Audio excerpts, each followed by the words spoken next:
thank you once again for joining us. Now I've got you all Wow. here. And I'm just gonna maybe, oh, one more. There we go. Yes, thank you for joining us on this wintry January evening or daytime. I don't know what it's like where you are, but it's definitely Freezing. wintry and cold here. Yeah, I imagine is it Philadelphia? Philadelphia, yeah. Philadelphia, yeah. So yes, not necessarily a tropical part of the US. So you're No, for probably in a sure similar not. boat to us and feeling a bit chilly. Hi, Catherine. Welcome. Yeah. Hi. Hi, Hi. Whereabouts in the world are you joining us from, Catherine? Liverpool, just Oh, down the Liverpool. road. Just down the road, yeah, just as Yeah. cold and wet as Manchester then, where I am. So welcome everyone. We may still get people joining in because there were quite a few more ladies that are booked on, but we'll make a start.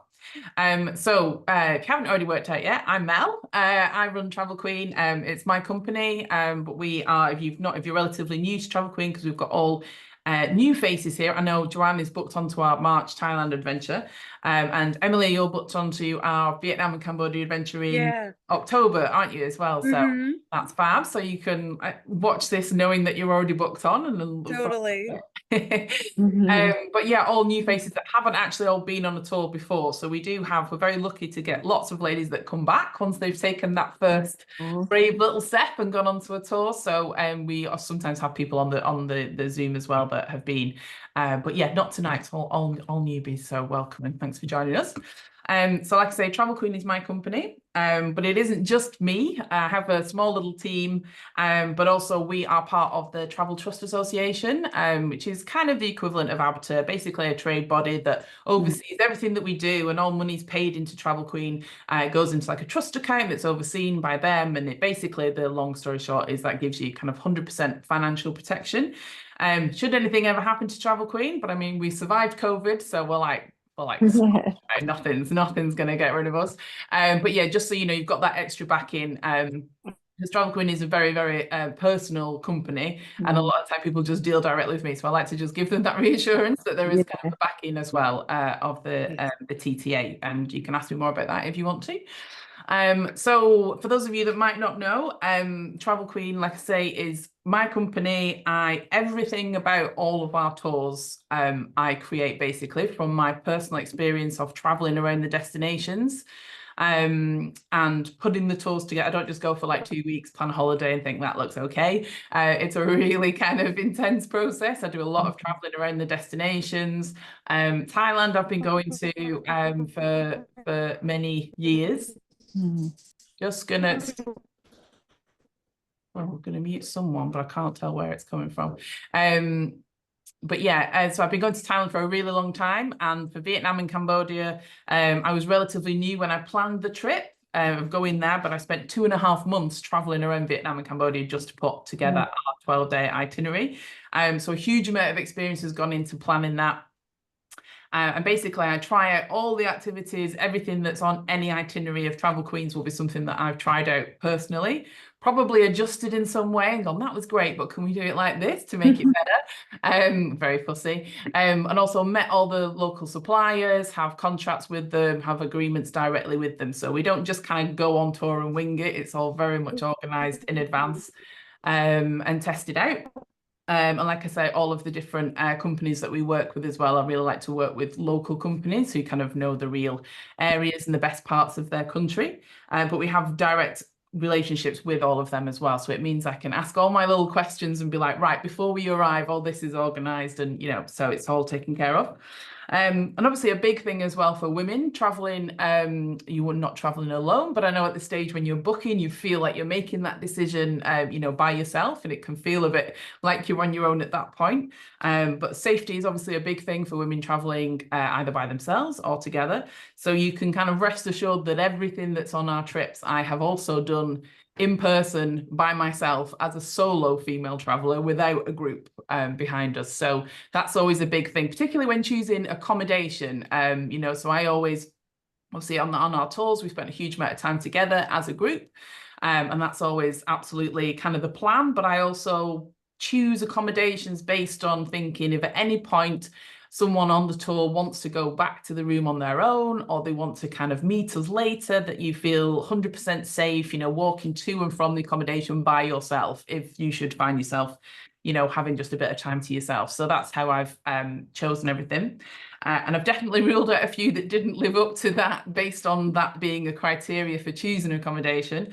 All sorts of stories about that. I'll not go into those because I'll get distracted with all sorts of stories, but you can ask me about that later if you like. But places where I thought this is absolutely beautiful, but you know, walking back at night wasn't the best there. Might look fine during the day, but in the evenings, might not be the most comfortable for someone that's not used to the area.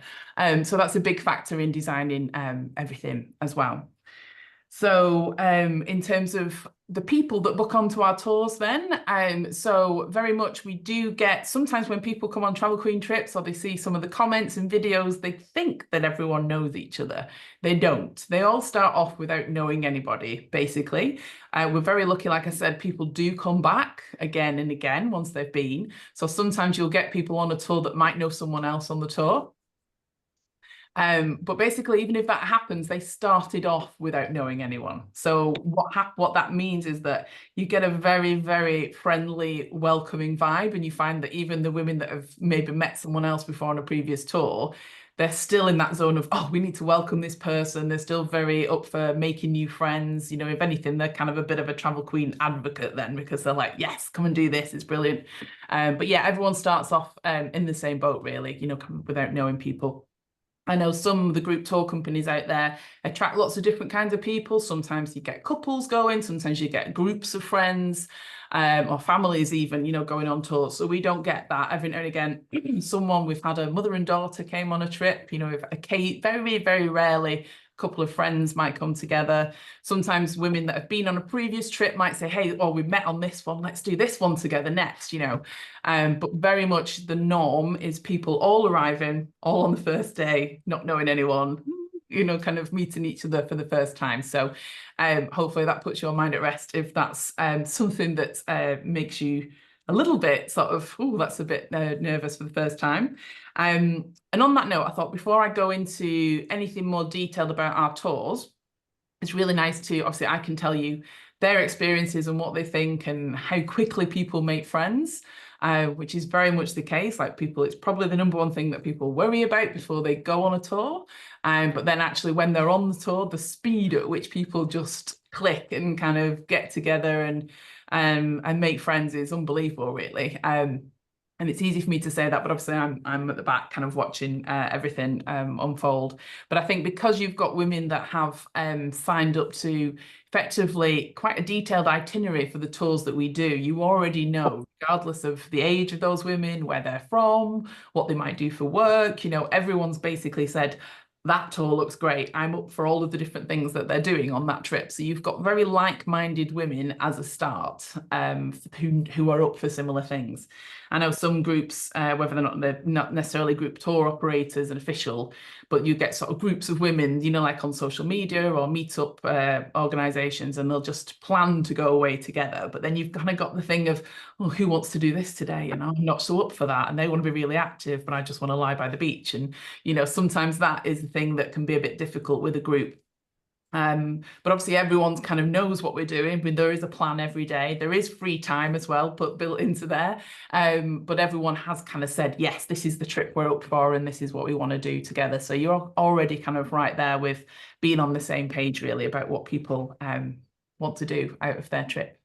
So, but what I'm going to do is just share my screen with you and just share a little video. It's only a couple of minutes long, and it's just a few little snippets of feedback from women that have been on our tours. So there's 6 women, a few different ages in there, and about half of them have only ever been on one trip, and half of them have been on multiple trips, some of them as many as 5, 6, 7 trips.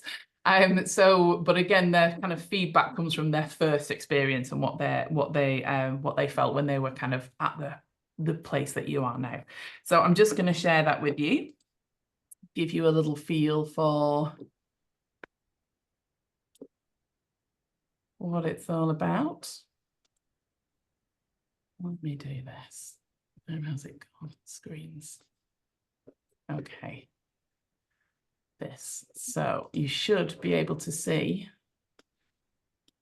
Can everyone see that? There should be 6 smiley faces and it says Meet Real Travel Queens. So I'm going to share that with you. Okay, this is the video. If anyone can't see it, please just shout out at some point.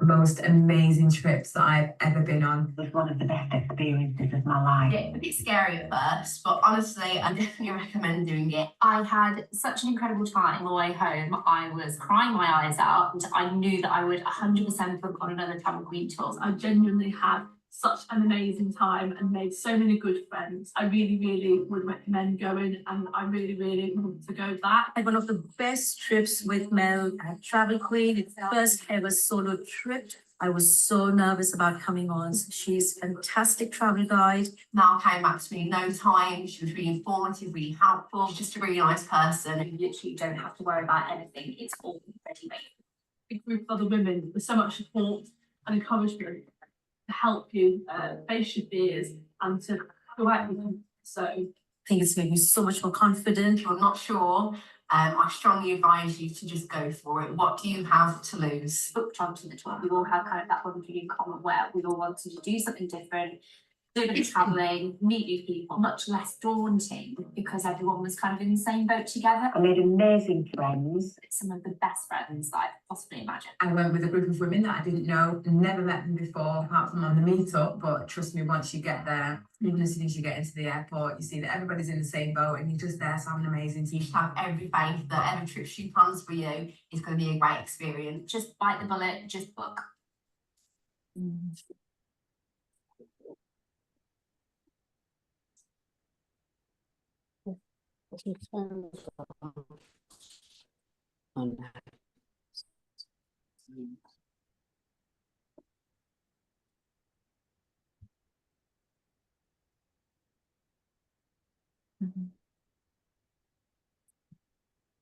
Okay, so that's a little snippet from those ladies. So like a few of them you probably didn't get a chance to read. It's probably a little bit small, the long list of some of all the tours that they've done afterwards, but you can see yeah, about half of them have only done one.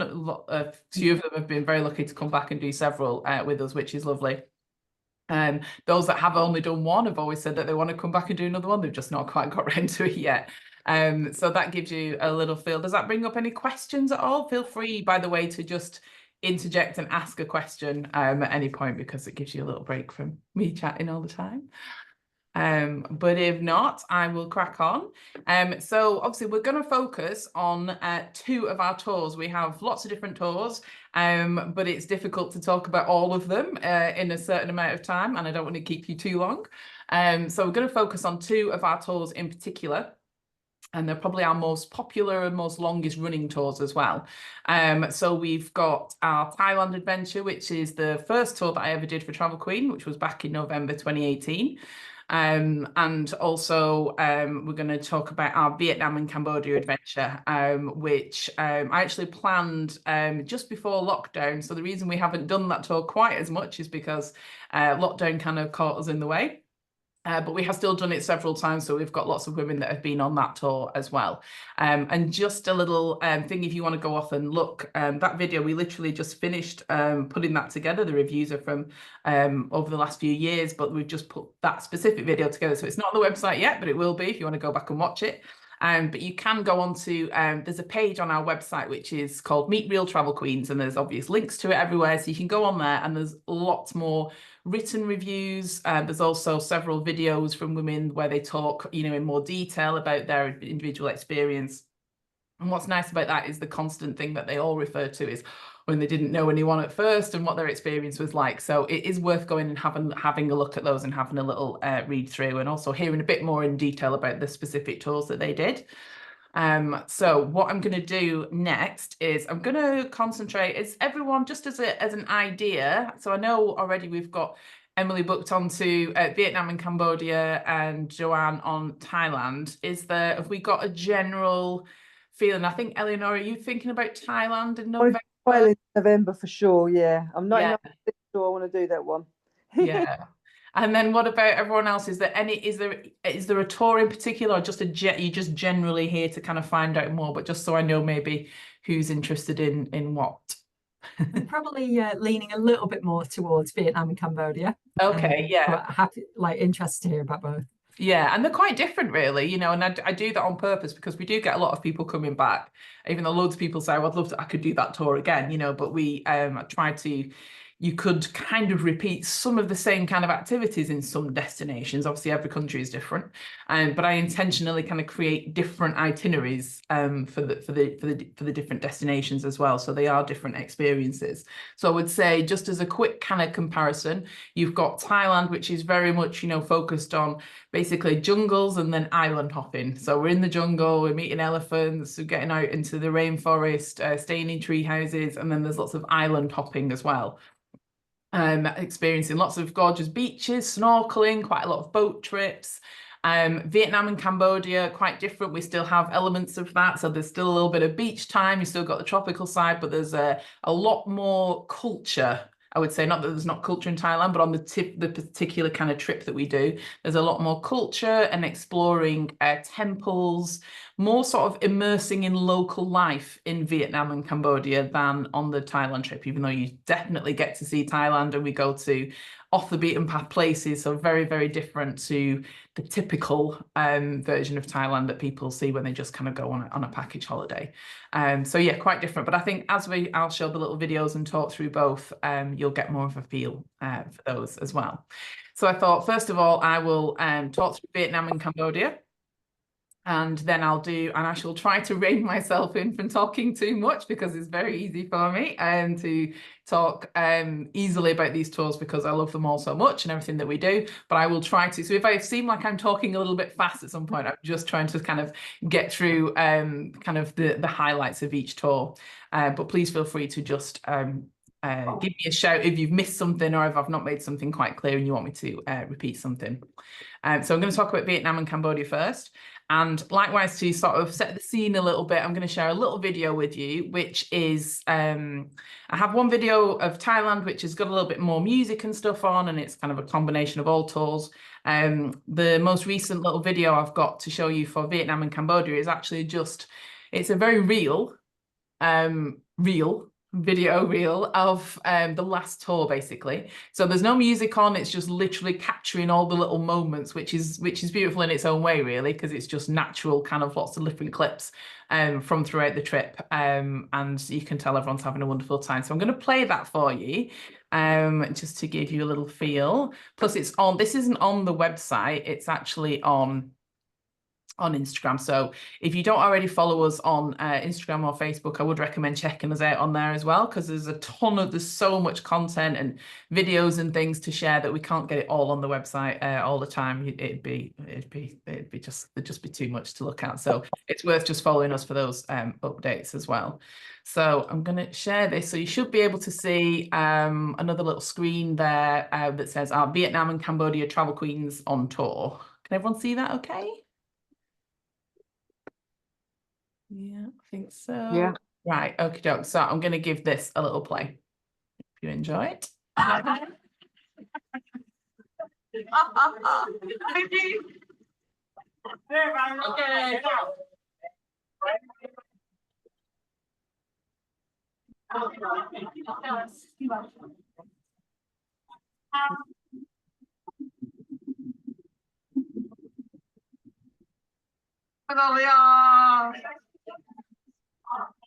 Hey, swish.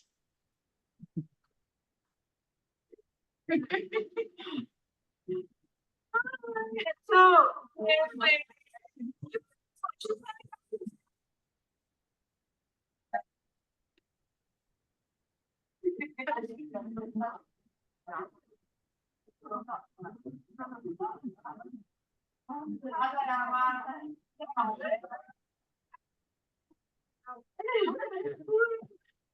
come around the messages.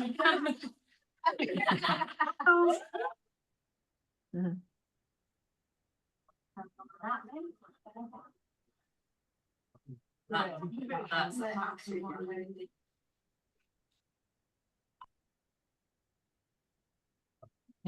maybe it means something.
That's just a little snippet of Vietnam and Cambodia.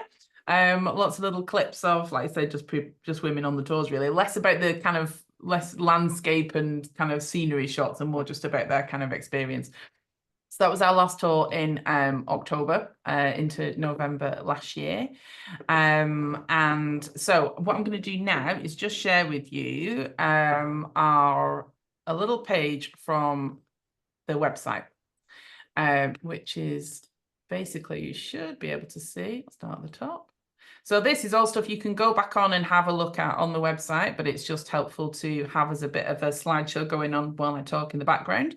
Before I start that, actually, so Vietnam and Cambodia, we actually cover, this is where we go. So it's a 12-day tour, and we go to 5 destinations.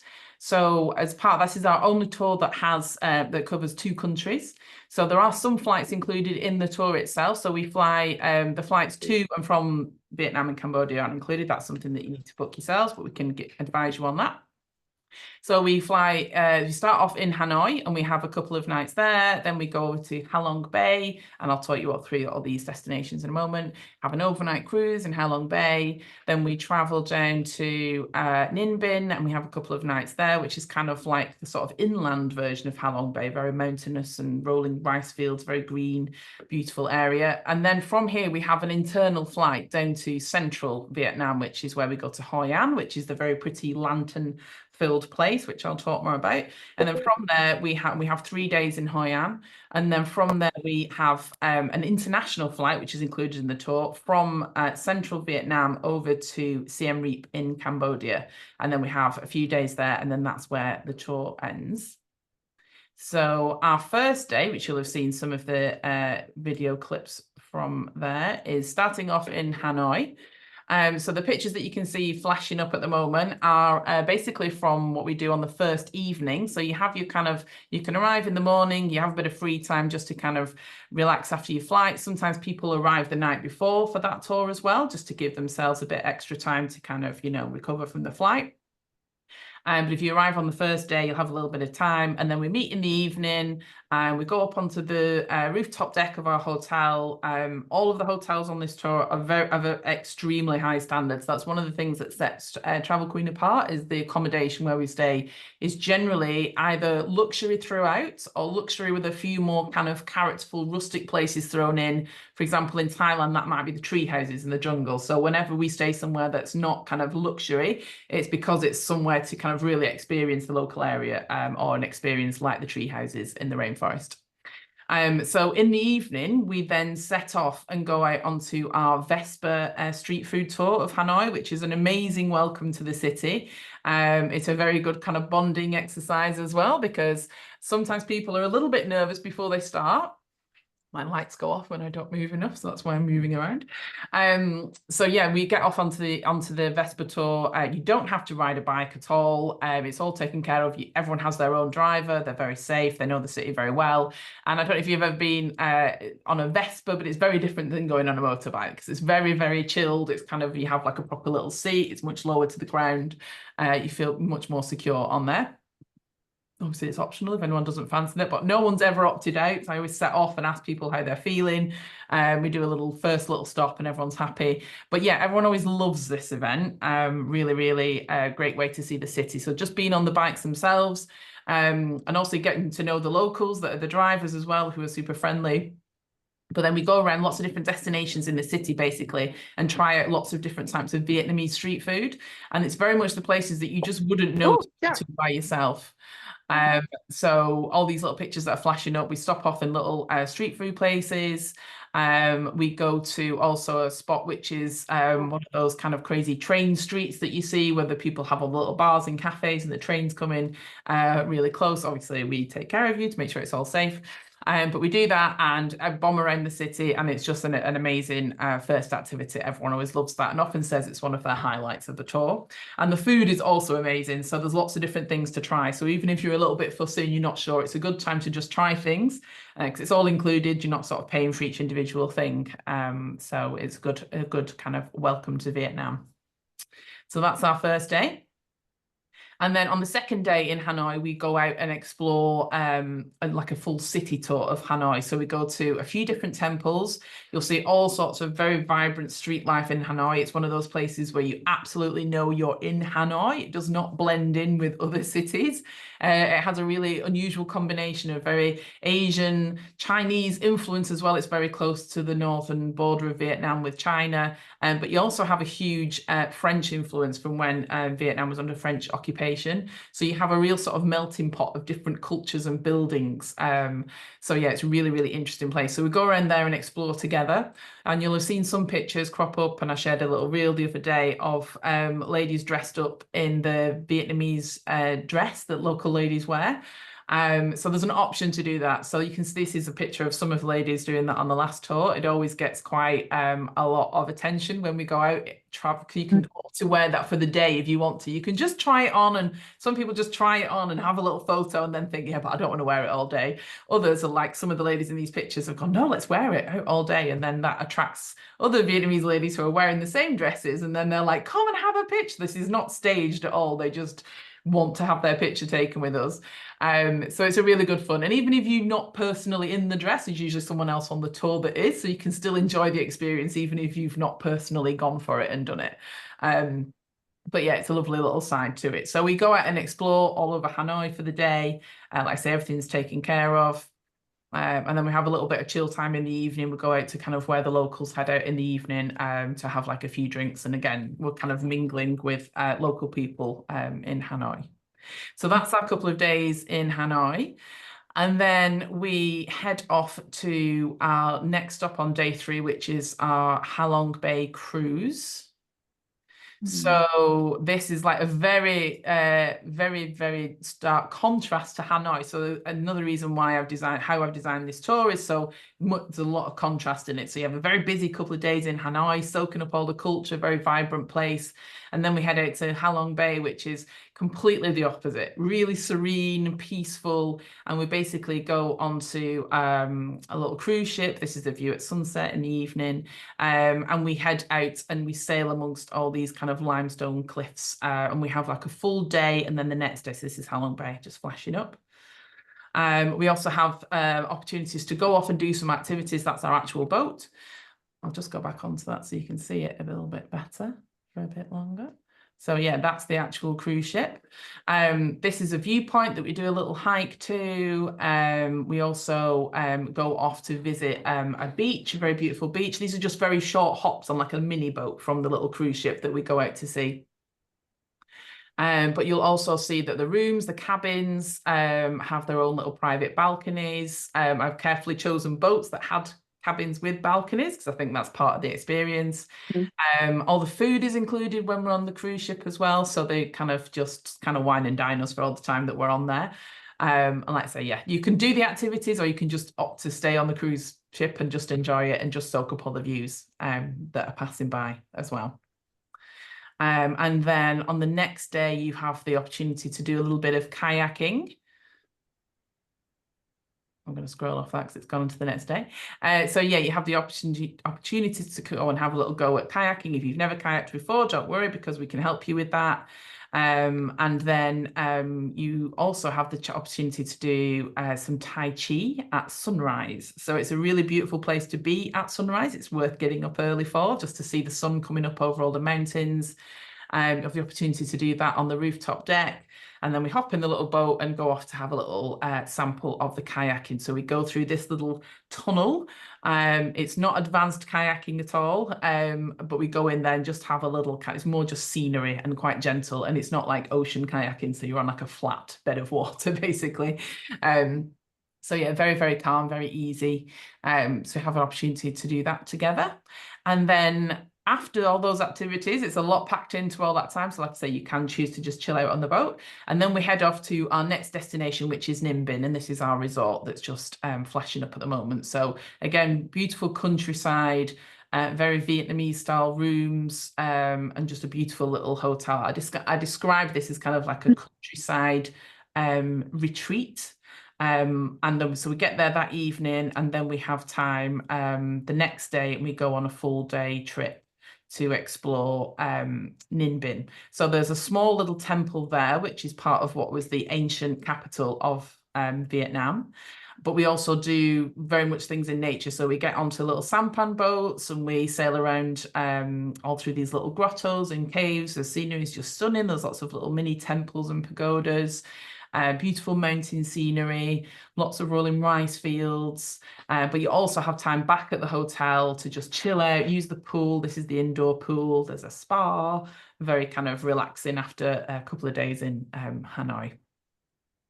So, and then you can see up there, this is the opportunity where you have the chance to do a hike. It's optional. You can stay at the bottom and chill out in the lotus garden if you like, but there is a hike up these steps to the viewpoint, which is what the ladies in the video reel were going when they were getting to the top. So you can do that, but you can also go part way up. If you don't want to work that hard on your holiday, you can absolutely just go a little bit way up and still see some beautiful views. But for those that want to make it to the top, the views are absolutely stunning as well. And again, we guide you all the way. And we have meeting points for those that don't necessarily want to go to the top, so we can meet back up with you once those that have done it. So that is Ninh Bình, and then we go back and have another nice relaxed evening at our little countryside retreat. And then we head off next to Hoi An. So this is the one that we would take an internal flight from North Vietnam down to Central Vietnam. And I would say Hoi An is probably our prettiest stop out of the whole tour. So there are just beautiful lanterns everywhere, multicolored buildings, huge amount of different cultural influences. But just you will take about 1 million photographs in this place. They do sell a lot of lanterns that you can buy, but we also offer some optional extras while you're there. So you can do a little lantern making class, so you can make your own little lantern and bring it home. You can also do a little cooking class if you want to. But we also have quite a lot of free time in Hoi An for us to just go out and explore together. And also you can take time to do that by yourself if you like. So in the little video that I played earlier, you saw pictures of us going out onto the river itself, so you can get little boat trips up and down the river when it's all lit up and beautiful at night. And there's just a great place to wander around and do a bit of shopping and explore. And our hotel is a beautiful 5-star hotel. It's right in the centre of the old town, so it's very easy to come and go and do a little bit of exploring, as well as, you know, following the guided trip that we take you on to. So that is a little bit of Hoi An. There's a little bit more of Hoi An coming up here, so you can just see a few more of the pictures, some of the little temples that we see when we walk out and explore together. And in Hoi An, you also have the beach. So we do, because we have a few days there, so we have all that culture, but we have a little optional visit to the beach for those that want it. Again, you can just go back into Hoi An and do more exploring if you just love the place and don't want to, you know, take away any time to go to the beach. But if you do want to go to the beach, there is a little bit of time there to just have a little relax and kind of, you know, have a little sit on the beach. And we also go for dinner at sunset there. So quite a kind of varied little stop that we have. And then, oh, I think some of those pictures are flashing up here actually from the beach. Yeah, so there's places for you to go in the pool. There's a couple of different swimming pools. Again, in the reel I shared earlier, and there was a rooftop pool, everyone out there just chilling out, because obviously we do all sorts of different activities on this tour. So it's nice to just take those moments as well, just to have a little chill when we have them. And by this point, because you've got to know everyone, there's always someone doing something that you might want to do. So if you think, oh, I just want to chill by the pool, other people want to explore in Hoi An, other people might want to go to the beach. And we always give you advice about how to do that, you know, so we don't just kind of leave you to it. But you also can take yourself off if you want to just have a little bit of time by yourself to explore. It's a nice way to get a little combination. These are the hotel rooms that are just popping up. It's a nice way to have a little combination of, you know, do a little bit of solo exploring, but, you know, you've got the comfort of the group to come back to as well when you want to. And then when we have left Hoi An, we will fly to Siem Reap in Cambodia. And this is the hotel, which is just flashing up at the moment. So a beautiful tropical hotel. It's always very hot and sunny in Cambodia. So not quite as hot in some of the areas typically for doing the sightseeing and exploring, still nice and warm and sunny. But then when we go to Cambodia, it's always hot, no matter what time of year. It's always nice and warm. So we have a bit of time there to chill by the pool and enjoy the sort of tropical surroundings in the gardens. But we also take you out there to explore, first of all, Siem Reap itself. So there's lots of temples again, but these are more like actively used temples by the local community. So you will see monks there, you will see local people going there to pray, to bring offerings. So we do a little walking tour of Siem Reap, take you to a little craft market where you can buy, it's not a super touristy one, it's where there's genuine kind of local Cambodian people that do handmade crafts and things like that. And we show you around and give you a feel for kind of more modern day Cambodia. But then the big highlight of Cambodia is often what most people go to Cambodia for, and what is often a highlight of people's reason for booking onto this trip even, is we go to see the world famous site of Angkor Wat, which is a huge temple. And this is literally kind of like a step back in time kind of day. So we go there first thing in the morning to watch the sunrise, which is just stunning. So we have the best little spot to wait. These are all my pictures from the actual tour. So we go in there, we wait to watch the sunrise, and you'll just see like this big orange sun coming up over the top of the temple. And then you arrive in the dark, so it's all pitch black and you can't see anything. Obviously, we have a guide, we have a local guide with us as well that knows exactly where to go. But they will basically know exactly where to go to get in the right spot. We wait for the sunrise and then we go off to explore the temple. And also our guide is there to tell us all about the history, all about the different meanings, how it was built, and it's a really fascinating place. But there's Angkor Wat, but then there are two other temples that we go to as well that are in the vicinity. There's about 92 temples in the entire Angkor Wat complex, which we won't obviously even attempt to cover some of those. So we go to 3 in total. So we start off here in Angkor Wat. And once you've seen the sunrise, you'll get to go in and see all these different parts of the temple. And then we also go to one called Bayon Temple, which is where you see all the little Buddha faces. This is just a bridge leading into the temple. And we also go to Ta Prohm, which is known as the Jungle Temple, or it's been used in films like Tomb Raider and Indiana Jones. And it's where basically the jungle has kind of, you know, burst through all the ruins of the temple. So it's a very dramatic place. That's probably my favorite. So we start off really early, and it's not a full day. So by about 2 o'clock, I'm kind of like, no, they've seen enough now. They need to kind of relax and chill out. So we do all that, soak up all the culture, and then we head back to our resort afterwards, basically, to just kind of reflect on it all and just chill out and have a little relax. You may want to go into the spa, might want to just have a dip in the pool. But yeah, there's all sorts to see that day. And that is actually our last day of the tour. So we have almost like one of the highlights towards the end of that. And people are usually after that, yeah, very happy to just relax and just, yeah, look back on the adventure. We have our final dinner together, and then people usually fly home the next day. Some people will take an extra couple of days. It's up to you. Or you might want to go somewhere else in Cambodia. But we can give you advice on that as well. So I'm just going to stop that from sharing. I realize I went through that quite quickly because I know I'm going to talk about Thailand as well, but hopefully that gave you a little bit of an overview of Vietnam and Cambodia. Is there any questions about that tour in particular, or any of those destinations, or anything at all, how it works? Don't worry if not.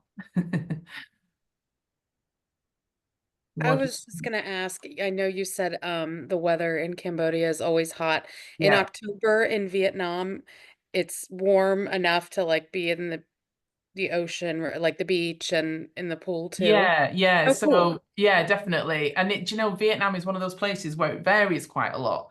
And it's a relatively small country, but it's kind of long and thin. So the climates are quite different. So the north of Vietnam is definitely the coolest part. And as you become down to central Vietnam, that gets warmer. And then if we don't go to southern Vietnam, but if you did southern Vietnam's kind of on a par with Cambodia. So there's almost like three different climates in a way. But the last few times I've been to Vietnam, it's been warm and sunny in all of them. And good. yeah, but then the occasionally that's when you get certain destinations in the world where the weather is very changeable, like Melbourne in Australia is one of these, and it's not that far from Sydney, but they're just one of those places where it can change quite a lot. So it can be quite a bit cooler in North Vietnam.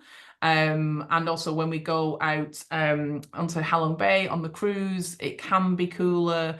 You can sometimes get, because it's a mountainous region as well, sometimes the weather can change a little bit. So I give people advice, and we'll have all the tour Facebook groups set up for each tour before we go. So I always give you advice on kind of things to pack and what types of clothes to wear and what kind of climates to expect.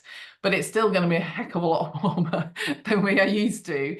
And sometimes when you're doing the sightseeing and, you know, climbing up the steps to the viewpoints and stuff, you actually don't want it to be super tropical hot. That's true, yeah. You know what I mean? A little bit milder is actually better for some of the things that we do, particularly in North Vietnam, because there's more sightseeing and exploring. And like I said, the mountainous part of that region can make it a little bit cooler. But it's always generally warm, and you'll see from the pictures of people exploring, there's no one really in coats and things. It's just it's still kind of warm and sunny. And I have arranged the tour. We're still a small company, so all of our tours, I generally do them at the very best times to go. So it's not like, you know, some bigger companies, they'll just run them all year round, even when it's not the best weather, you know, to go, just because I suppose you can still enjoy your place even when it's not the most ideal weather. But our tours are literally pinpointed at the best times of year to see those places. So, and I remember literally having like my notepad with all the different locations. I'm like, okay, we can't have May, that's like monsoon weather, Hoi An. And so it's like that May's out, and then you were like, right, January, and then like the best times of year to go for the best chances of clear weather in Halong Bay and, you know, things like that. So it's been like a full little kind of jigsaw effort to line everything up to sort of say when is the best. So it's the best possible chance of the best weather throughout. So like I say, Northern Vietnam is a little bit more changeable. But then that's why I say Cambodia is just universally hot always. I'm not going to lie, it's just hot and sunny the whole time. And then we avoid the actual wet season in Cambodia, because the wet season in Cambodia is very wet and very tropical, and so we just avoid that because it would affect, you know, what we can do and things like that. But yeah, you should have some nice weather. Very cool. The reel that I shared earlier, that was from October, exactly the same kind of time of year that you'll be going as well. So like you said, that's just a very real set of clips from there. So hopefully that will give you a feel for it. So Very nice. Thank you. I have to jump off actually, Mel, because I oh, have no to go problem. to a meeting, but it was so nice to meet you. You're And I'm technically looking working, forward aren't to you? it. Yeah, and bye everyone. Yeah, thanks so much, Emily. Thanks. Bye. Bye. Bye. Did anyone else have any questions about Vietnam and Cambodia? One's come to mind actually, Yeah. Mel. So you mentioned about like some people sometimes add some days on at the end. Yeah. Would you recommend, I don't know how to say it, I think it's like Phnom Penh or something. Very good pronunciation, not a lot of people. Really? Okay. Phnom Penh, yeah. Right. Would you recommend that as a solo traveller to kind of add a couple of days on at the end? You could do. So I have been, and I did go to check out Phnom Penh as part of my, you know, doing the recce for the trip. If you did go, I can recommend a really beautiful little hotel, and it's definitely worth seeing the Grand Palace, I would say, in Phnom Penh. And particularly if you wanted to go out to see some of the, I didn't include this on the tour. I did my research on it as to how much of interest it would be. But some people don't want to go to Cambodia without going to see the killing fields and things like that. So you can go from, there's more sites like that to see from Phnom Penh than there are from Siem Reap. So sometimes people go to do that. I wouldn't necessarily say you'd be missing out a huge amount if you didn't go to Phnom Penh, and I wouldn't say there's days worth of things to see, but you could certainly, if you added on a couple of days, you could go and you could quite easily, you know, I could recommend this hotel, and it's literally facing the Grand Palace. So like some of the rooms actually overlook the Grand Palace, and you could walk out from there and walk around, and that would be nice to see if you just wanted to add something else on. And the internal flights in Cambodia are quite cheap. So you could probably do that quite easily to add something on and be quite easily kind of, you know, do that yourself, you know, just kind of walk around. There's some parts of Cambodia you wouldn't necessarily want to do loads of travel by yourself, because outside of those Siem Reap and Phnom Penh, which are quite touristy and get a lot of tourists, some of the other areas get way less tourists than some other parts of, like, for example, compared to Thailand, there's a lot less tourists traveling around doing their own thing outside of those two cities. And things like overland travel and trains and buses can be a little bit tricky if you've not done it before. But like an actual visit to Phnom Penh and kind of staying somewhere and having a little, like a full day to explore maybe in a couple of nights and then getting another flight from there, I think would be fine for you to do by yourself.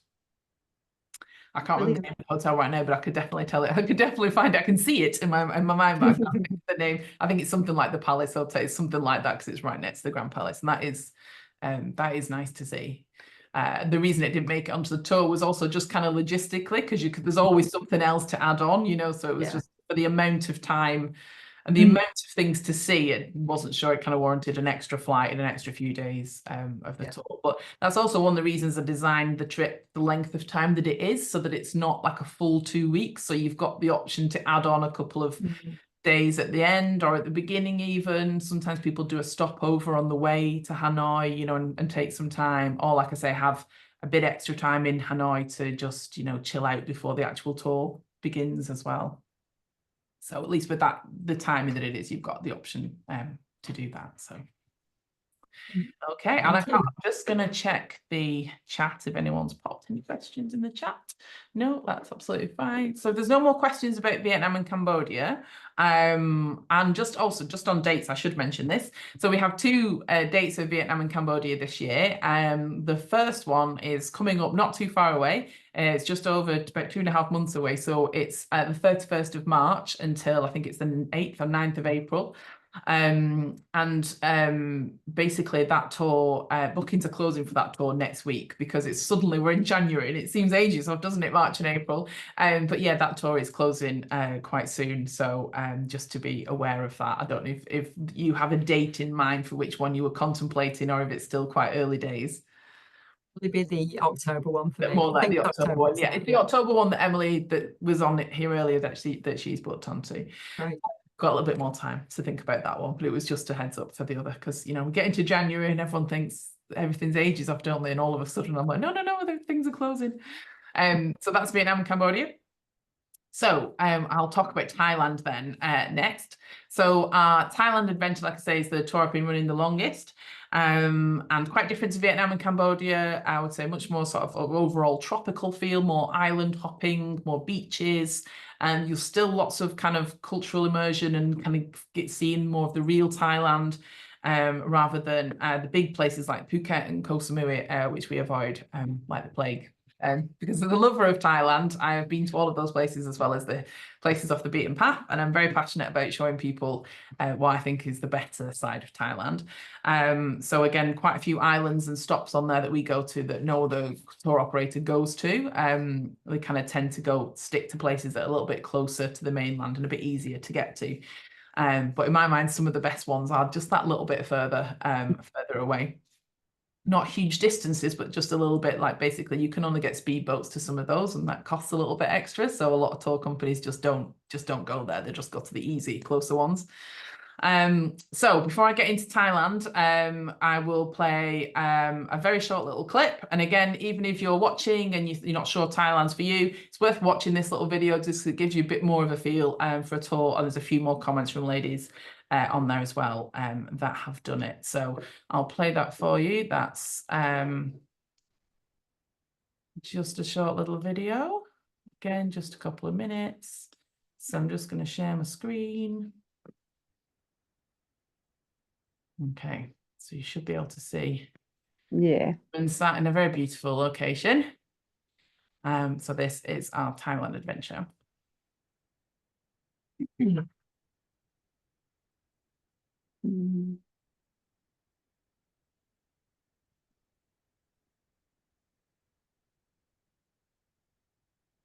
Happiness, people, I can try,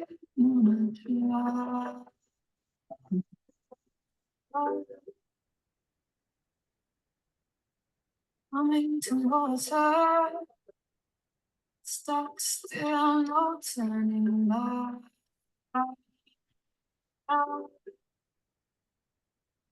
Moving around the corner, then she hid under bed. Doesn't feel like she fled. She sang with the train. And washed it away down my picture stain. But don't hang out,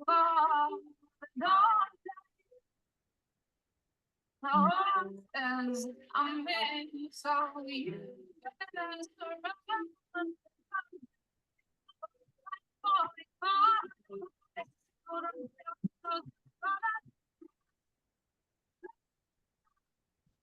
Mm.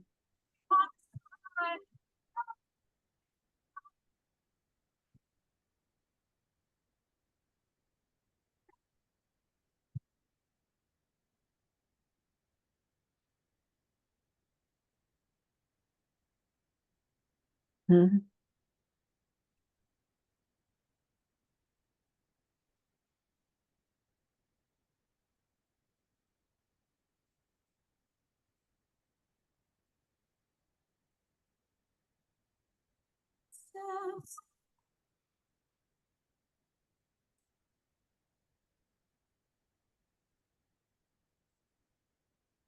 Mm.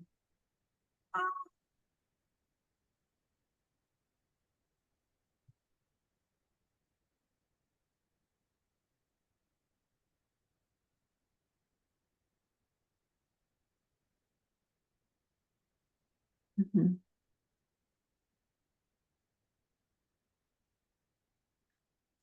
that I ever made in my life. I literally had the most amazing holiday of my life. It was one of the best experiences of my life. One of the most amazing trips that I've ever been on. It's absolutely amazing, and you've got to go to Thailand. Mm.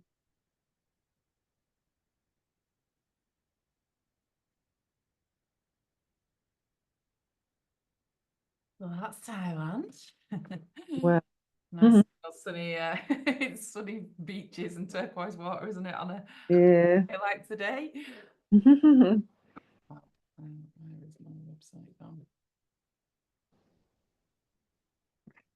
Okay, so hopefully that gets you in the mood for Thailand. I'm just looking for my screen. I've got too many things open. Right, yeah, I'm going to go onto our Thailand website, Thailand page of the website. Okay, so I'm just going to share with you a portion of the screen. So this is our page of the Thailand page of the website.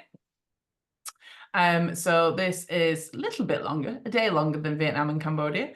And we actually go to 7 destinations on this tour. So we have just one main one on the mainland, which is Khao Lak, which is up in the rainforest. And then the rest of the time, we are basically island hopping. Sorry, Khao Lak and then Khao Sok in the jungle. I missed out a whole jungle spot. So we go our first night in Khao Lak, which is kind of, instead of staying in Phuket, we get to the airport. It's as close to go to Khao Lak as it is to stay in Phuket. And then we're halfway to the rainforest. So we go to Khao Sok National Park, and then we island hop to 5 beautiful islands. Tons and tons of different activities included. You've got all these pictures on the website which give you an overview. This is a little map of where we go, so you can see we start off here. This is flying into Phuket. We go a little bit north, Khao Lak, up to Khao Sok, and then we island hop. So even though we do quite a bit, I've very carefully spaced these trips, these islands out. So you're not doing kind of, from 1 to 5 all at once in one fell swoop. And also the islands are quite different. So there's a mixture of some that are a little bit busy and a little bit more bustling, and some very, very chilled and beautiful sort of hidden gem spots. And we kind of alternate between them. So we'll have like a busier island like Koh Phi Phi, and then we'll go to Koh Mook, which is just like paradise on earth and really, really quiet, but in like the best way. And then we have a couple of days there, and then we go to Koh Lipe, and then that's kind of bustling again, different things going on. So I'll go through our itinerary a little bit more. So this is Khao Lak, where we stay when we first arrive. So our first day of the Thailand trip is very, very chilled. So it's basically to recover from your flight, kind of have a nice walk down the beach, have a dip in the pool, get to know your travel buddies. We have a little sunset dinner. Most people are a little bit tired that evening, and so they'll just kind of have a lovely kind of chilled day, a nice dinner together. And then we head off the next day, basically, up to Khao Sok Rainforest. So this is our little camp in the rainforest. I love this place. It's called our jungle house. So we stay in tree houses. They're very luxurious tree houses, I should add. They're still tree houses. But they have ensuite bathrooms. They have these little balconies that overlook right into the jungle. There's monkeys swinging about in the trees. But then there's a beautiful little restaurant where we have all the food and things like that. And our first activity, all the pictures flashing up at the moment, are of our trip to the elephant sanctuary. So we go there and we get up close with elephants. There's a huge amount more I can talk to you about the actual sanctuary and how we take care to choose one that is genuinely an ethical place. Lots of places lots of people now are much more aware of what can go on in some parts of Thailand to do with not taking very good care of elephants. We've absolutely chosen a place that does take very good care of elephants. Some people would argue that any elephant sanctuary is not really ethical because you shouldn't be getting up that close with wild animals. We tell you a lot more about that on the tour, but basically there's a huge population of elephants in Thailand that are not wild. They are domesticated. And actually, if you were to set them free in the jungle, they would not know how to cope, fend for themselves. So the sanctuaries that we work with are very much about taking care of the elephants that they have as a responsibility, that are part of the domesticated elephants that have been rescued from doing elephant treks and things like that. It isn't a quick fix where you can just let them all go and roam into the jungle, unfortunately. But even the sanctuary that we run, they have a mission in life that once they've taken care of their domesticated elephants the rest of their life, that there'll be no more. And eventually, even the owner of the sanctuary is like, my goal is to get rid of this sanctuary and there to be no more, all the elephants should be wild. But they explain a lot more about that. And it's actually really interesting to hear about life in Thailand and how elephants are a part of that. But yeah, we take great care in that. It's very important to me personally. And I've certainly tried out some elephant sanctuaries and visited them and said, no, we won't be going there. So yeah, that's a very careful decision that we make, but it's a beautiful opportunity to get up close with the elephants if you want to. Really, really beautiful experience to have a go at that, unlike anything I've ever done before. But yeah, we do that for the day, and then we go back to the tree houses. Just staying in the tree houses in the jungle is amazing. It's just an experience in itself, even if you didn't do any activities, but a beautiful little spot to stay.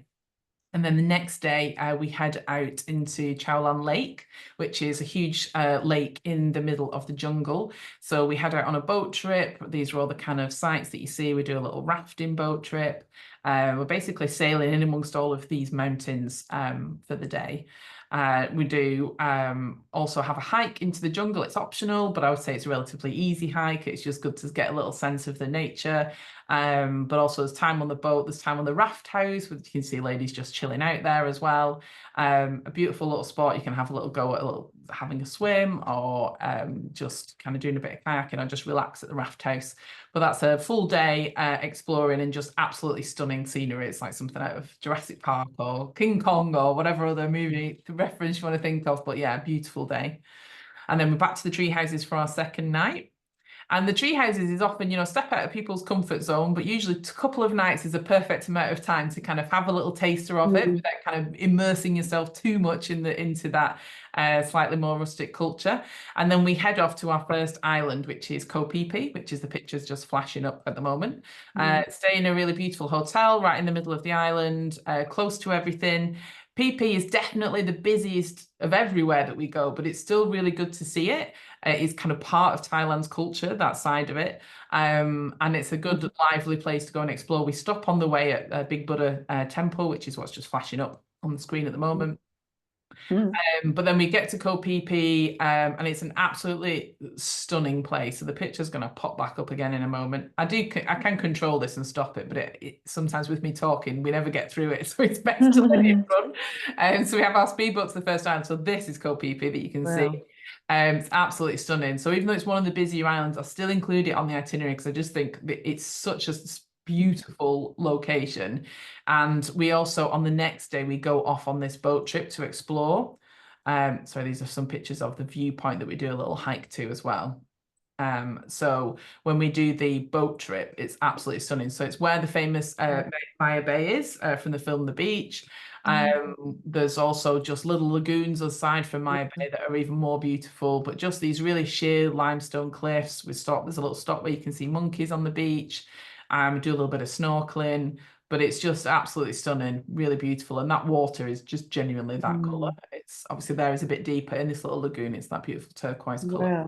So it's a very easy place to get out and have a little dip as well, because you can usually stand up in the area where we go. And it's just stunning scenery. So we have a couple of nights in Phi Phi to explore. And then, as I mentioned, we head off to our next location, which is a bit of a showstopper. So again, these pictures will just keep flashing up. So this is an island called Koh Mook. This is one of the islands that no other tour company takes you to. I'm very proud of that fact because it is literally one of my favourite islands. This is that picture of the lady with the kids. There's a school and the city centre sign just directly outside our resort, which just looks like something like the Maldives. It's just literally that stunning. And our resort is just has its own little peninsula on the beach, so you can walk around the whole area and just see beach and ocean, and it's just beautiful. Very, very sort of calm, relaxing place. And because it's such a big stretch of beach, so that's the picture of it there. Let's go back. Let's go back and have a look at that again. So that is the Wow. I'll tell you what, I'm opening it up.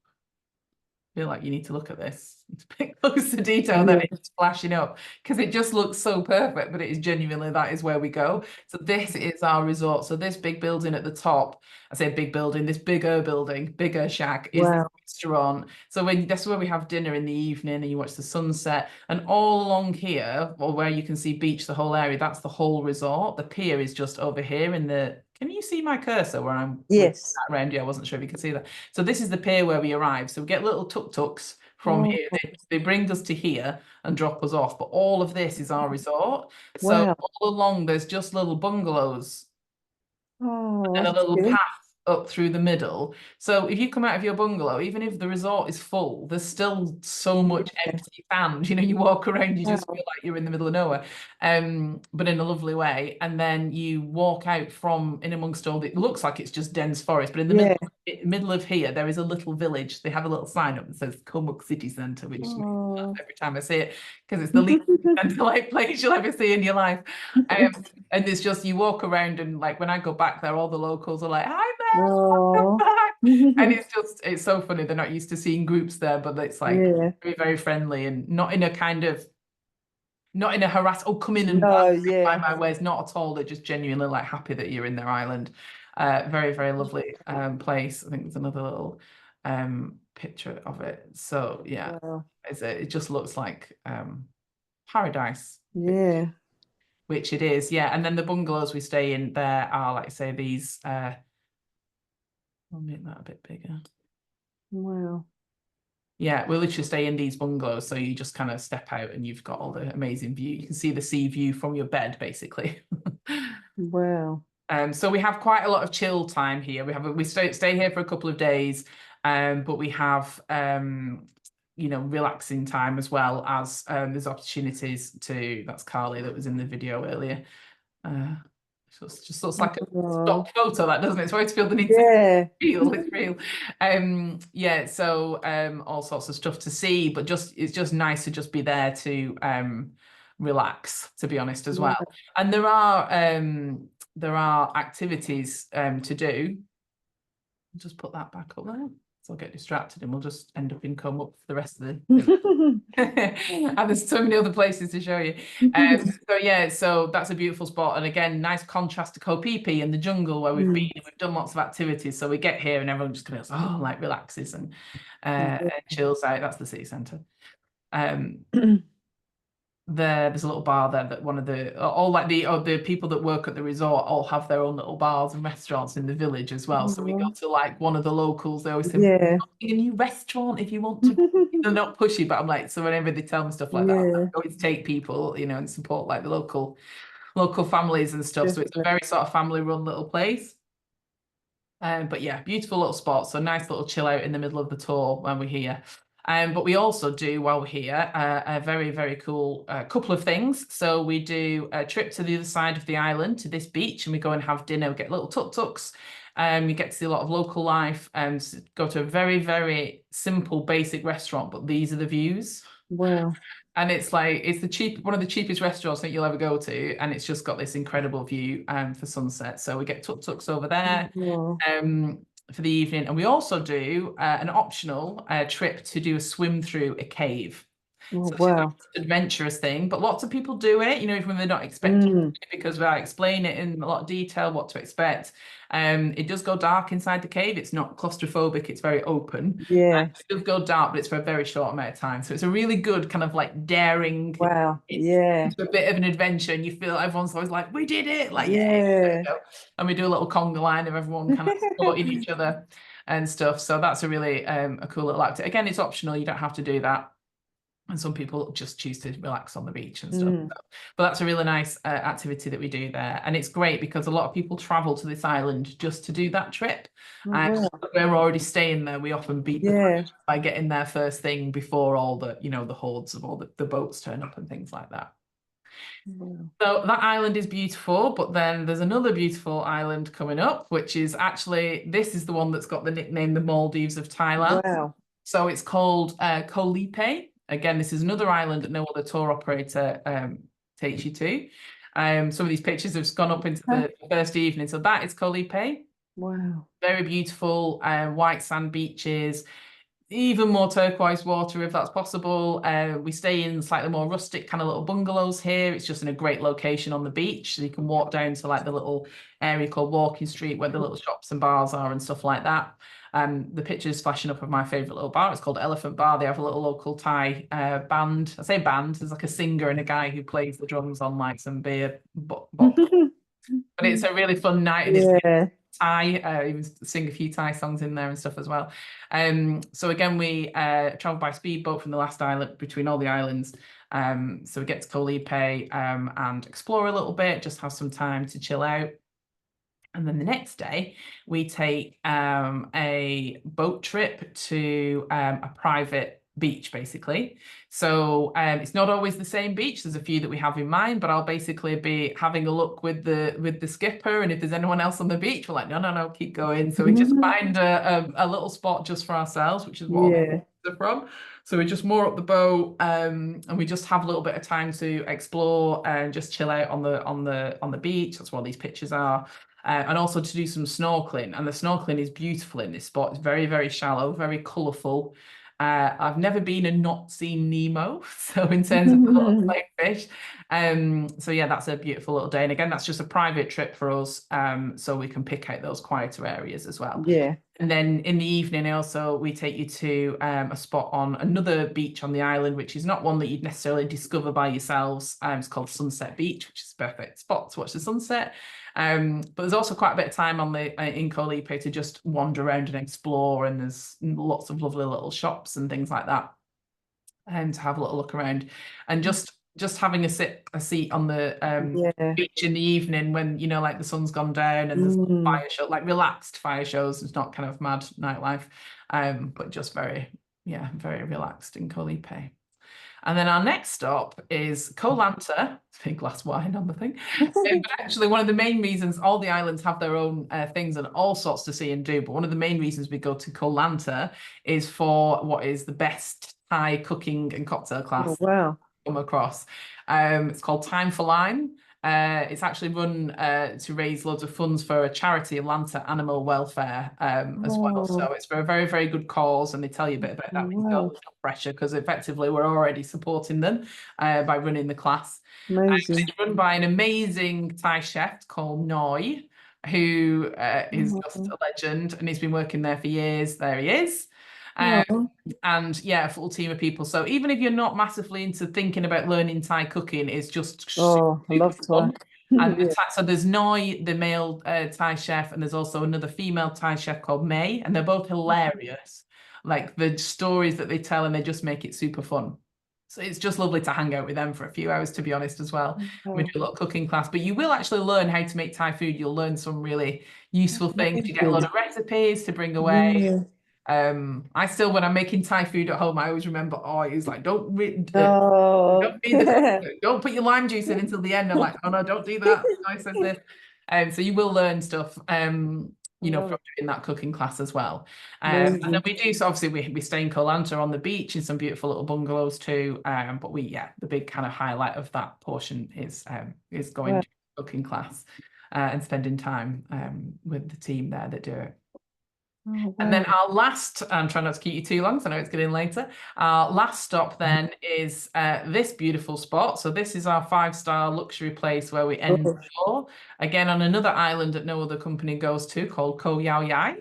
And we stay in a beautiful resort there, which is this one. It's all set into the cliffs, and just looks like it's kind of in the middle of the jungle. I need to open this because to see this view. This is oh my gosh, wow. This is the view from the rooms, not just from the best room in the building, but from your typical view from the rooms that we have on the tour. So it's called the Supreme Deluxe City View room. This is a bath in the bottom right-hand corner, because it's hard to take a picture of this balcony and fully do it justice. So this is a bath. There's a day bed over here. And then this has got a shelter over the top of it, and then you've got this beautiful wooden, like double paneled wooden carving, which kind of like frames this. Wow, yeah. And the view out of there is basically the view from the whole resort. But yeah, it's just, people can't believe it when they get into this room. You can see some of us waving to each other through the balcony. And then these are the rooms inside. This is literally my favorite hotel in the world, I think, because like I say, it's a 5-star luxury hotel, but it's very, very Thai, and it's been very carefully chosen for that reason. There's a lot of luxury places in the world, but you don't know where you are. Like, they don't actually feel like the country that you're in. So this one, you definitely know that you're in Thailand, and it's just carvings everywhere. Two roommates enjoying the bath. And then beautiful infinity pool, which is really popular.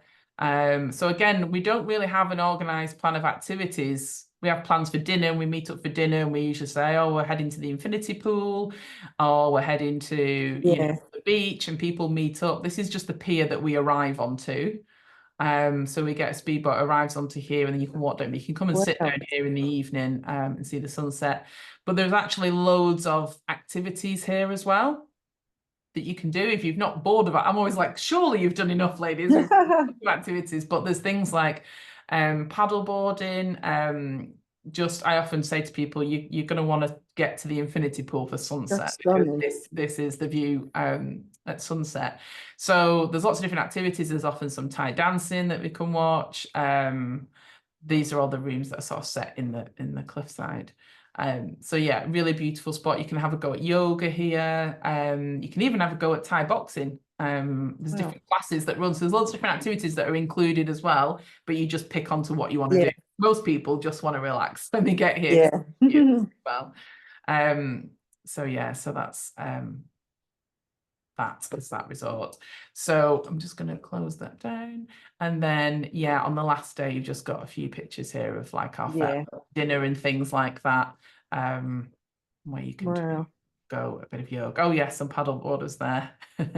Enjoying the pool. Oh, you can have a go at Thai dancing. Yeah, there's all sorts of different things, and there is still the beach there. You can just have a walk down and enjoy. Just designed that as a really beautiful end to just enjoying the trip, you know, like looking back on the adventure. And so you need another holiday by the time you go back. So you've got like some time to just chill out and enjoy as well. And the infinity pool's a very popular spot. So that is Thailand. Wow, stunning. I can't wait. I've still got multiple people here, so thank you for staying, because I'm trying, my aim is to try and do it all by about 8:30. I'm not in a rush if you have questions and things, but I'm very conscious, like I say, I get distracted. I can't talk about any of them for ages. But hopefully that gives you a good overview of both of those tours. Does anyone have any questions about Thailand in particular, having just done the little run through for that? Is it Mel? Is it just getting one plane to Thailand, or do you have to get a different? Yeah. Oh, sorry. It's one flight, but most flights in the UK have a stopover. So So usually, depending on which airline you go with, so I often fly with Qatar Airways, and they stop in Doha, which is, so you've got about a 6 or 7 hour flight from UK to Doha, and then about the same again to Phuket. So you fly into and out of Phuket, it's the same destination. Even though we move around all the time, we kind of come back to that spot to get you home. And there's usually a stopover. So if you fly with Emirates, your stopover point will be Dubai. You fly with Etihad, your stopover will be Abu Dhabi. You know, those are the main three. This is based on flying from Manchester, because that's where I'm based. You'll see a few more options from, whereabouts are you based, Eleanor?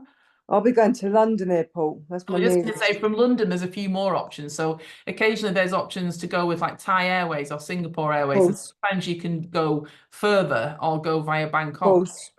Mel, can I message you separately? Because I'm a bit confused with the flying, like what plane to get and stuff. Yeah, no, absolutely. Is that right? Because I want to make sure I book the right thing as well. Yeah, and the timings are quite important and stuff like that. Just make sure they work around the tour. So yeah, we can't book the flights for you. And it's actually for you to book them, but say to everyone we can help you with that. And just once you've found your flights as well, you can, I always say, if you want to send us a screenshot and be like, I will be. To book. It's right. That's what I'll be like. Yeah, just for that extra peace of mind. And most of the time people have got it right, but every now and again someone's got the days mixed up. And so yeah, by all means, feel free to send it to me, or I think you've been messaging Emily as well. I have, yes. Yeah, she literally sits directly opposite me. Oh, amazing. So so if ever she replies, she's always checked everything. Oh, amazing, as well. So yeah, but you can ask us anything about flights and stuff like that as well. That's great, thank you. No problem. But yeah, so anyone else got any questions? If anyone who's watching who's not got the video on, if you have any questions, you can pop them in the chat. I can see anything ping up there if you've got anything you want to ask. Did you have any questions at all, Catherine? No, it just looks amazing. It's made my decision. I was just going to say, has that swayed you in any way between Vietnam and Cambodia and Thailand? No, I'm just like, I want to do both. They're quite different, aren't they, as well? Yeah, they are very different. And obviously impossible to cover absolutely everything that we do in the short amount of time that we've had as well. But yeah, designed to be quite different. Amazing. Like I say, so if you do one, you don't feel like you're just repeating the same experience, but in a different country, different sides to it. So yeah. So also, Mel, just one question as well. How much? I know because Thailand's quite cheap. How much spending money would you say to bring? Just so I know what I'm budgeting. So I normally take about £500-600. Yeah. And that's based on that's me thinking of me spending money for just basically food and drink and massages. Yeah, that's what I was thinking. That's all you really need for. Yeah. And that's based on, I always say you can spend less than that. Of course, yeah, but I'd rather take. To spend a lot more, but you could spend more. Yeah. Oh, thank you, Elle. I'm not sure who that is, but yeah, thanks for. I can just see a message pop up saying just need to decide which one to do. Thanks so much, Elle. Thanks for joining us. Like I say, if you think of any questions, I know it's kind of got a bit later now, but you can always just get in touch with me Yeah. directly, either through the website or just give us a call. All the numbers are on everything on the website. So I know sometimes it sparks a few questions after, Course. Yeah, when yeah. you've watched something. Yeah. So yeah, thanks for joining us, Elle. So in terms of cash, I would say, yeah, for Thailand, about £500, and that is Yeah. based on. So I would say it depends on how much you eat and drink, Course. what you like to eat and drink, and how much of it. So, Yes. so as a guide, my figure of about £500 is based on. I love Thai food. It's a myth that everything is spicy. There's lots of things that aren't spicy. Yeah. Certainly some spicy things on there, which I love, but there's a lot of stuff that isn't. So you can eat a lot of local Thai food. It's the best, it's the cheapest, and in terms of drinks, if you're having like soft drinks and local Thai beers, that'll be a lot cheaper than, for example, if you if you like your cocktails, or Yeah, you that's like a what's certain brand, or if you're looking for certain types of wine, can be quite expensive because it's Yeah. and you don't see Course. a lot of it. So Yeah. in relation to other things like a Thai beer, you might think, flipping out, that wine's a bit pricey. Course. Yeah. It still won't be more than used to paying at home, but No, it'll exactly. be more expensive in comparison Yeah. to the local options. And in terms of food, if you're happy eating local Thai food, you'll spend a lot less than, for example, if you're not as into that, if you have more Western food, so if you're having like pasta and pizza, and there's loads of choices of that, it just costs a little bit more. Yeah, of course. Compared to Thai food, but again, not expensive, nothing like at home. No. Just more than in comparison. Yeah. And that amount of 500 is even based, so it's based on me mostly local Thai food and Thai beers and soft drinks and stuff, but also allowing for a few nice meals for spoiling yourself in like a 5-star resort and having a few cocktails and a few fancy meals and stuff like that. So that's still within that kind of budget. If you go more for that every time you eat out, then you might spend a couple more £100 overall.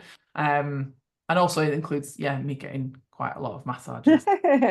As many as you can pack into the 2 weeks, because it's just so cheap. So that should be, and there's not a lot, apart from just doing a bit of souvenir shopping. Of course, A lot else. There's a couple of optional extras in Thailand. Well, there's not many actually in Thailand, but the Emerald Cave swim through. Because it's hard to budget that in, because if just one person goes, it becomes sort of like a private trip. If several people go, and it's one of those things where not everyone does it because it's a little bit outside your comfort zone, but lots of people often do. But I think the last group that went, about 6 or 7 people went, and it worked out about £20 per person. That's nothing, is it? Yeah. We just literally say, well, what's the hotel? Yeah, but it can vary, so that's why we don't say exactly, of course. but it's not expensive. No. And in Vietnam and Cambodia is a similar, spending money. Wise, there's probably more options in Vietnam and Cambodia to spend a bit more. But if you're sticking more with the local food and drink, it'll be a very similar amount. And some of the hotels we stay in Vietnam and Cambodia, there's more kind of spas and stuff where you can go. But again, it's so much cheaper than compared to at home. So very similar. Your money goes quite far in that part of the world. And you get a lot for it. It doesn't just go for in terms of if you've got by with food and drink. It's like the standard is, very good. Spoiled. Yes. Spoiled in Southeast Asia. So one of the reasons I love it. Maybe a silly. Oh, sorry. No, go ahead, Catherine. I was going to say, I've got a bit of a silly question. It's okay. Everyone knows this. Never silly. So I've been ill a few times, like traveling, in South America and in the Middle East as well. Have you come across that before? Like, how do you kind of vet that the places that you're eating and drinking at are going to be okay? I mean, all I would say is you can't absolutely 100% guarantee that you won't get ill. My biggest advice for everyone whenever they come on a tour, particularly in the Southeast Asia part of the world, is to not underestimate the effects of dehydration.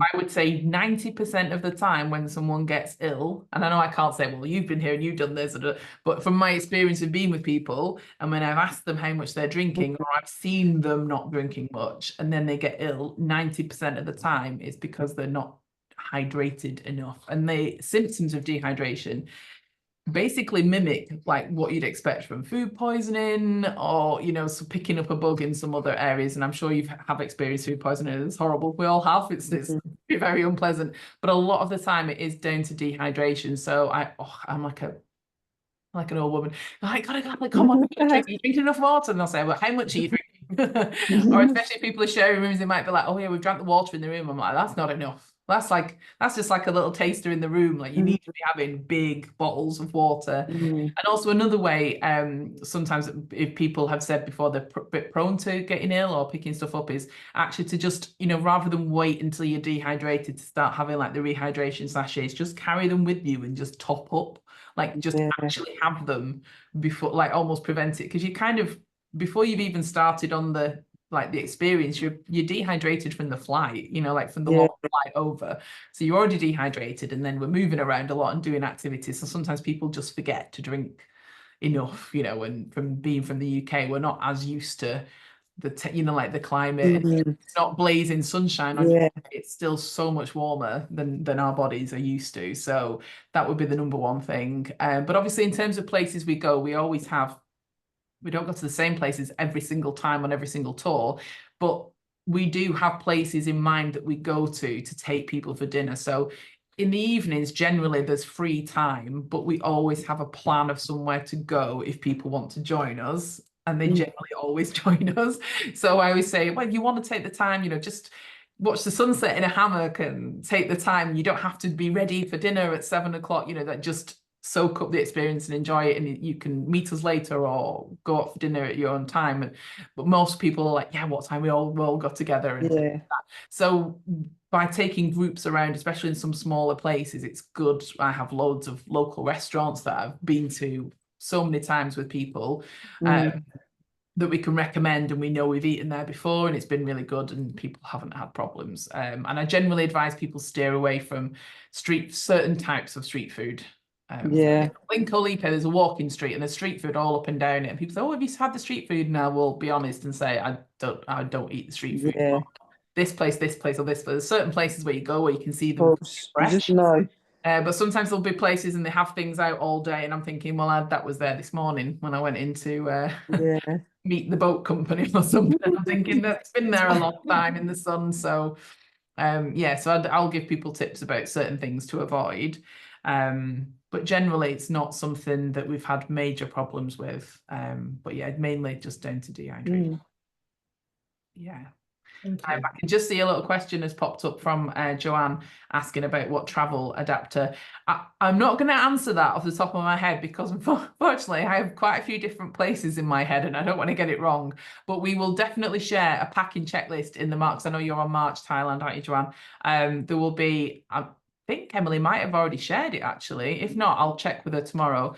But we do have like a packing checklist which lists everything, and on there it will say it's the 2 round pin, or off the top of my head, I want to say it's the 2 flat pin for Thailand. But it's amazing how they vary between Thailand, Vietnam, Cambodia and Bali. You'd think they'd all be the same, but so I don't want to get it wrong. And a snorkel is definitely not needed. Whenever there's any snorkeling activities, you'll be provided with a snorkel. You don't need to squeeze that into your backpack. That'll be provided. So I hope that answers your question, Joanne. And we'll let you know about the adapter. And vaccinations.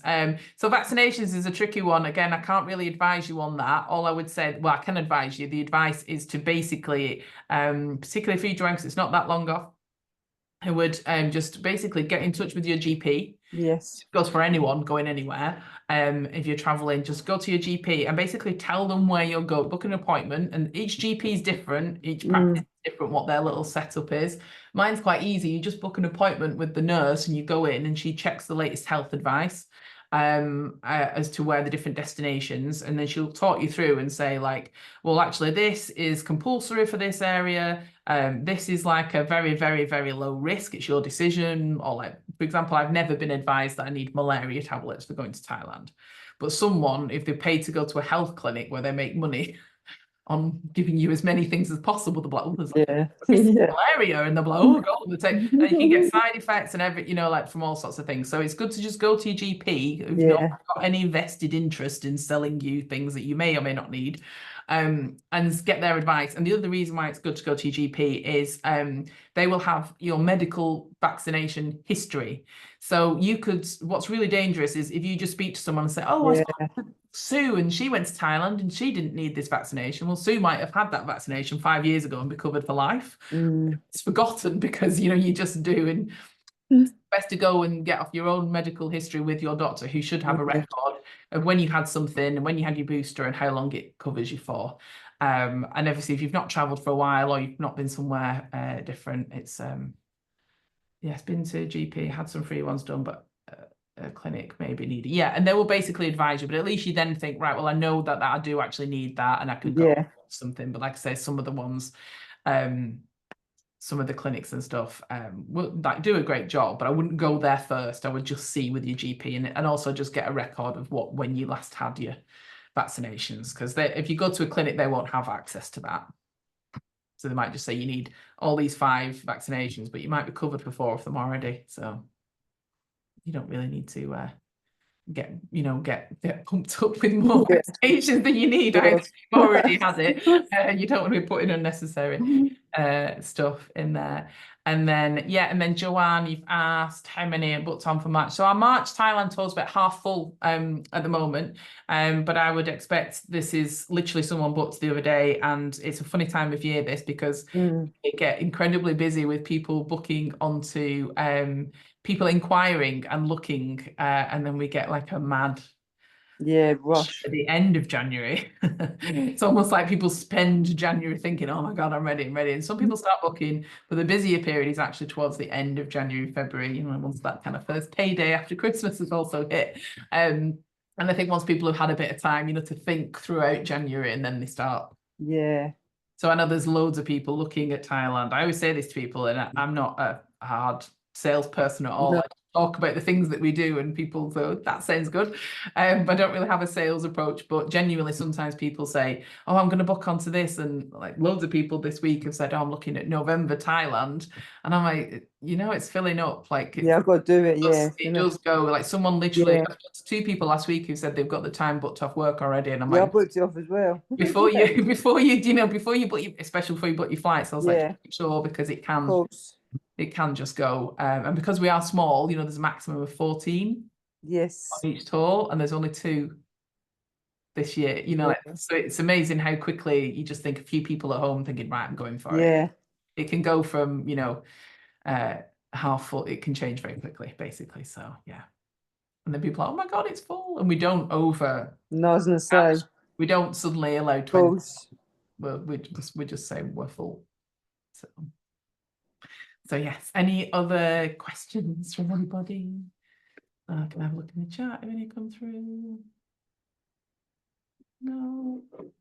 Well, thanks very much, ladies, for staying this long. I hope you've enjoyed it. I hope it's given you a nice little flavour, a little virtual escape somewhere more tropical and warm on a wintry January night. So, and so like I said, it's probably a lot of information to take in. Talk quite quickly, but there's a lot to get through. But hopefully it gives you a good feel for it. Okay, bye, Joanne. She just said she's working tomorrow. But hopefully that's giving you a good insight into kind of what the Travel Queen experience is all about. Got feedback from women, and there's loads of stuff on the website, like saying loads of reviews. So if you're still struggling to decide, and if you don't already, like say, I would try and follow us on Instagram or Facebook and just see some of it, because we share all day, every day. And there's just so much to share. So you might be like, oh my God, I didn't even realize that was a thing. It might just help you make your decision and get a feel for the right tour. And then also once you have booked, you can just follow see what it is that you know what you're doing, and kind of have it as a nice little reminder. So thank you, Mel. lovely to meet you virtually. And thanks for joining us. Hopefully you'll get in touch if you've got any questions, but thank you so much. Have a lovely evening. Hope you enjoyed it. Bye. Bye.